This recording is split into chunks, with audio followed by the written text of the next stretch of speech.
அனைவருக்கும் வணக்கம் நண்பர்களே. இன்னைக்கு நம்ம வேலியிருக்க பைபிள் சேனலில் தொடர்ந்து எதை பற்றி பார்க்க போகிறோம்னா, அடுத்து வருகின்ற 30 நாட்களும் மேஷராசி நண்பர்களுக்கு கிரகநிலை பொறுத்து எப்படிப்பட்ட பலன் அமைய போகுது, இந்த நேரத்தில் என்ன மாதிரியான விஷயங்களை எச்சரிக்கையாக இருக்கணும், மேலும் அதிர்ஷ்டமாக உங்களுக்கு கிடைக்கக்கூடிய லாப பலன்கள் என்னன்னு தெரிந்து கொள்ள இது ஒரு பதிவை கடைசி வரைக்கும் ஸ்கிப் பண்ணாமல் பாருங்கள்.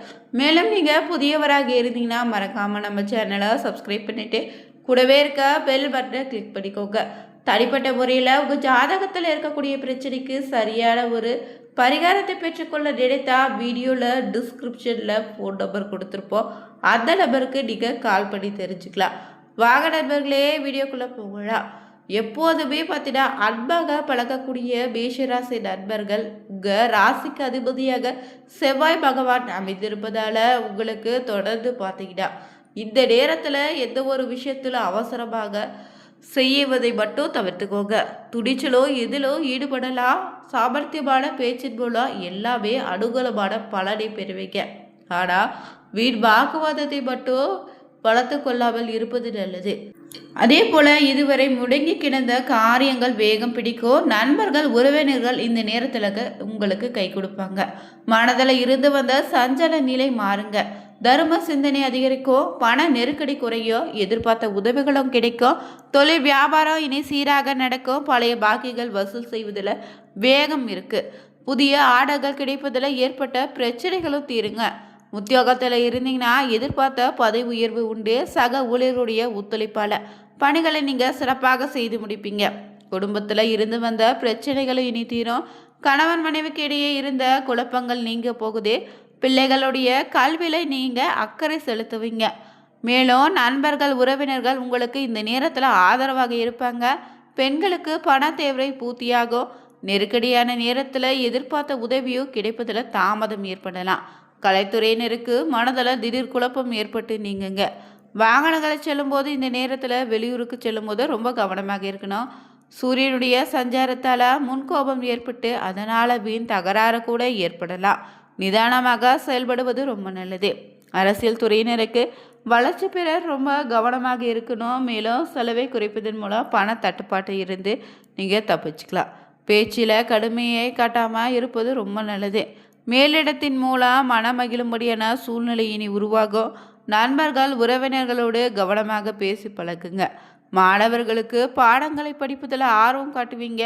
சக மாணவர்களுடைய ஒத்துழைப்பால் மனதில் இருந்து வந்த பார்த்தீங்கன்னா குழப்ப நிலை நீங்கும். மேலும் உங்களுக்கு பார்த்தீங்கன்னா உங்கள் ராசிகளுக்கு செல்வ வரவை கொடுக்கக்கூடிய வகையில் கிரக நிலைகள் இப்போது அமைந்திருக்குங்க. ராசிக்கு 2வது இடமான தனஸ்தானத்தில் சந்திரன் இருக்கிறாரு. பெரிய வெற்றிகளை தரப்போகிறாரு. நல்ல பொருளாதார உயர்வு இந்த நேரத்தில் உண்டு. அம்மாவுடைய வழிகாட்டுதல் மற்றும் அன்பு இந்த நேரத்தில் உங்களுக்கு கிடைக்கும். இளைஞர்கள் சிறுவர்கள் அடுத்த கட்டத்துக்கு செல்ல அம்மாவுடைய வழிகாட்டுதல் ரொம்ப உதவியாக இருக்குங்க. அதே போல் உங்களுடைய பேச்சு நன்றாக இருக்கும். முகத்தில் வசீகரம் அருமையாக இருக்கு. சுக்கிர பகவான் 9ஆம் இடத்துல அமர்ந்து மாதம் துவங்குவதால் தொடக்கத்தில் பார்த்திங்கன்னா திருமணம் பேச்சுவார்த்தைகள் உறுதியாகும். திருமணம் தொடர்பான பேச்சுவார்த்தைகள் நல்லபடியாக நடந்து முடியும். பெண்களுக்கு நல்ல வேலை வாய்ப்பு உண்டு. வெளிநாடு செல்லக்கூடிய யோகமும் உண்டு. அதே போல் உங்கள் ராசிக்கு 2ஆம் இடத்துல இருக்கக்கூடிய கிரகம் 9ஆம் இடத்துல உட்கார்வதால் ரொம்ப விசேஷமான பலனை தருதுங்க.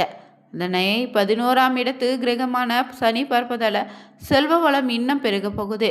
மேலும் செல்வ வளம் பெருகக்கூடிய மாதமாக இருப்பதால் குபேர வழிபாடு செய்தீங்கன்னா இன்னும் ரொம்ப நல்லதுங்க. 3ஆம் இடத்துல இருக்கக்கூடிய குரு பகவான் நல்ல தகவலை தொடர்பை கொடுப்பாரு. பயணங்கள் எல்லாம் இனி சிறப்பாக அமையும். மகிழ்ச்சியாகவும் அமையும். சுப காரியங்களுக்காக நீங்கள் பயணங்களை மேற்கொள்ள வேண்டியதாக இருக்கும். அதே போல் வெளிநாடு செல்லக்கூடிய யோகமும் இருக்குது. எந்த பயணம் வந்தாலும் ஏற்றுக்கோங்க. சொந்த சுகங்கள் பெருக போகுது. வீடு கடை கட்டி வாடகைக்கு விடக்கூடிய யோகமும் இருக்குங்க. மேலும் அம்மாவின் உடல் நிலையில் இருந்து வந்த பிரச்சனையும் தீரும். வீட்டை அழகுபடுத்த போகிறீங்க. தேக ஆரோக்கியத்தில் இருந்த பிரச்சனைகளும் தீருங்க. புதன் 9ஆம் இடத்துல அமைந்திருப்பதால் வியாபார ஒப்பந்தங்கள் கையெழுத்தாகும். வெளிநாடு பயணம் சிலருக்கு கூடி வரும். தொண்டை சம்பந்தமான பாதிப்புகள் வருவதற்கு வாய்ப்பு இருக்குது. அதனால் உடல் ஆரோக்கியத்தில் ரொம்ப கவனமாக இருக்கணும். மேலும் இந்த நேரத்தில் சாமர்த்தியமான பேச்சின் மூலம் சிறப்பான அனுகூலம் உண்டு. வீண் வாக்குவாதத்தை மட்டும் வளர்த்துக்காதீங்க. ஏற்றத்தாழ்வு பார்க்காம எல்லோரிடமும் இனி சமமாக பழகுவீங்க. கொடுத்த வாக்கை காப்பாற்றி நன்மதிப்பு இந்த நேரத்தில் உங்களுக்கு கிடைக்கும். பணவரவு திருப்தி தருங்க. மனதில் ஏதேனும் டென்ஷன் உண்டாகலாம். சோர்வுகள் வர வாய்ப்பிருக்கு. முயற்சிகள் அனைத்தும் சாதகமான பலன் தருங்க. புதிய நபர்களுடைய அறிமுகமோ அவங்களால நன்மையும் உண்டு. வீடு வாகனம் தொடர்பான செலவு குறையுங்க. வழக்கு விவகாரங்களை கொஞ்சம் கவனமாக இருங்க. அதே போல் தொழில் வியாபாரத்தில் ஈடுபட்டு இருந்தீங்கன்னா திட்டமிட்டு செயலாற்றுவது வளர்ச்சிக்கு உதவும். வாடிக்கையாளர்களிடம் சாதுரியமாக பேச வேண்டியதாக இருக்கும். உத்தியோகத்தில் இருப்பவங்களுக்கு துணிச்சல் இனி அதிகரிக்கும். எதை பற்றியும் கவலைப்படாமல் வேலையில் வேகம் காட்டலாம். முக்கிய முடிவுகள் எடுக்கும்போது மட்டும் அவசரப்படாமல் இருப்பது நல்லது. தொழில் வியாபாரம் தொடர்பான பணிகளில் இருந்த தடங்கல்கள் அனைத்தும் நீங்கும். சாதுரியமான பேச்சு வியாபார விருத்திக்கு கை கொடுக்கும். அலுவலக படி தொடர்பாக அலைய வேண்டியதாக கூட இருக்கும். அதே போல் குடும்பத்தில் இருப்பவங்களுடன் தன்மையாக பேசுவதும் நல்லது. கணவன் மனைவிக்கிடையே இந்த நேரத்தில் ஒற்றுமை குறைவு ஏற்பட வாய்ப்பிருக்கு. குடும்பத்தில் இருந்த சிறு சிறு பிரச்சனைகளும் இனி சரியாகும். கணவன் மனைவிக்கிடையே விட்டு கொடுத்து செல்வது ரொம்ப நல்லது. பிள்ளைகளுடைய தேவையை பூர்த்தி செய்வீங்க. உறவினர்களுடைய வருகை இருக்குது. பெண்கள் இந்த நேரத்தில் எந்த காரியத்திலும் அவசரம் காட்டாதீங்க. நிதானமாக செய்தாலே வெற்றி உண்டு. வீண் வாக்குவாதத்தை தவிர்த்து கொள்வதும் நல்லது. எடுத்த காரியங்களை சிறப்பாக செய்து முடிப்பீங்க. பணவரவு பொறுத்தவரை எதிர்பார்த்தபடி இருக்கு. சாதுரியமான பேச்சு உங்களுக்கு வெற்றி அளிக்கும். விவசாயிகளுக்கு இந்த நேரத்தில் பயிர் உற்பத்தி நன்றாக இருக்கு. பழைய குத்தகைகள் பாக்கி வசூலாகும். பூச்சிக்கொல்லி மருந்துகளுக்கு செலவு அதிகரிக்கலாம். மேலும் சிறிய செலவு செய்ய வேண்டியதாக இருக்கும். கால்நடைகளுக்கு சக விவசாயிகளிடம் வீண் விவாதங்களை தவிர்ப்பதும் நல்லது. அதே போல் இந்த நேரத்தில் கலைத்துறையினில் ஈடுபட்டு இருந்தீங்கன்னா படிப்படியான வளர்ச்சியை காணலாம். வருமானமும் நன்றாக இருப்பதால் ரசிகர்களுக்காக செலவு செய்வீங்க. சக கலைஞர்களால் நன்மை அடைவீங்க. புதிய வாகனங்களை வாங்கக்கூடிய வாய்ப்பிற்கு ஓரளவு இந்த நேரத்தில் முன்னேற்றம் உண்டு. மேலும் உங்களுக்கு புதிய வாய்ப்புகளும் தேடி வருங்க. பள்ளிக்கு செல்லக்கூடிய மாணவர்களுக்கு எதிர்கால கல்வி தொடர்பாக அவசர முடிவுகள் எடுப்பதை தவிர்த்துக்கோங்க. மேலும் மற்றவர்களிடம் நிதானமாக பேசுவதும் நல்லது. பாடங்களை நன்கு படித்து மற்றவங்களுடைய மதிப்புக்கு ஆளாவீங்க. தொடர்ந்து நட்சத்திர ரீதியாக பார்த்தீங்கன்னா அடுத்த 30 நாட்களில் அஸ்வினி நட்சத்திரக்காரர்களுக்கு ஒரு நல்ல பலனை நீங்கள் எதிர்பார்க்கலாம். மனம் மகிழக்கூடிய சம்பவங்கள் நடக்க இருக்கு. மனக்கவலை இனி குறைய தொடங்கும். எல்லா வகையிலும் சாதகமான பலன் உண்டு. சற்று கூடுதலாக இந்த நேரத்தில் கொஞ்சம் கவனமாக இருப்பதும் நல்லது. திடீர் செலவு உண்டாகலாம். திட்டமிட்டபடி செல்ல முடியாமல் பயணத்தில் தடங்கள் கூட ஏற்படலாங்க. குடும்பத்தில் வெளிநபர்களால் ஏதாவது குழப்பம் ஏற்பட வாய்ப்பு இருக்குது. அதே போல் அடுத்தவங்க ஆலோசனை கேட்பதை தவிர்ப்பதும் நல்லது. அடுத்ததாக வரக்கூடிய பரணி நட்சத்திரக்காரர்களுக்கு 30 நாட்களுக்கும் பார்த்திங்கன்னா வீண் அலைச்சல் ஏதாவது ஒன்று இருக்கும். புதிய ஒப்பந்தங்களை கையெழுத்திடுவீங்க. நிதானத்தை இந்த நேரத்தில் கடைபிடிப்பது ரொம்ப நல்லது. கோபத்தை குறைத்து கொள்வதும் ரொம்ப நல்லது. எதிர்பாராத செலவு இருக்கும். தேவையான அலைச்சலை குறைத்து கொள்வதும் நல்லது. எல்லா வகையிலும் நன்மை உண்டாகும். உதவிகள் செய்ய பார்த்திங்கன்னா முன்வருவீங்க. பிரிந்து சென்றவங்களை மீண்டும் சந்திக்க வாய்ப்பிருக்கு. மேலும் இந்த நேரத்தில் கார்த்திகை 1ஆம் பாதத்தில் உள்ளவங்களுக்கு பிரச்சனைகள் விவகாரங்கள் அனைத்தும் தீர ஆலோசனை செய்து முடிவெடுக்கலாம். நல்ல யோகமான பலன்களை பெற போகிறீங்க. பண வரத்தும் இனி அதிகரிக்கும். மனதில் ஏதாவது ஒரு கவலை இந்த நேரத்தில் உண்டாகலாம். ஆனால் சொத்துக்களில் பார்த்திங்கன்னா இருக்கக்கூடிய பிரச்சனைகள் அனைத்து தீர்ந்துடும். புதிய நபர்களுடைய நட்பு உண்டு. தொழில் வியாபாரம் தொடர்பாக விஷயங்கள் அனைத்தும் இனி சாதகமாக நடக்கும்.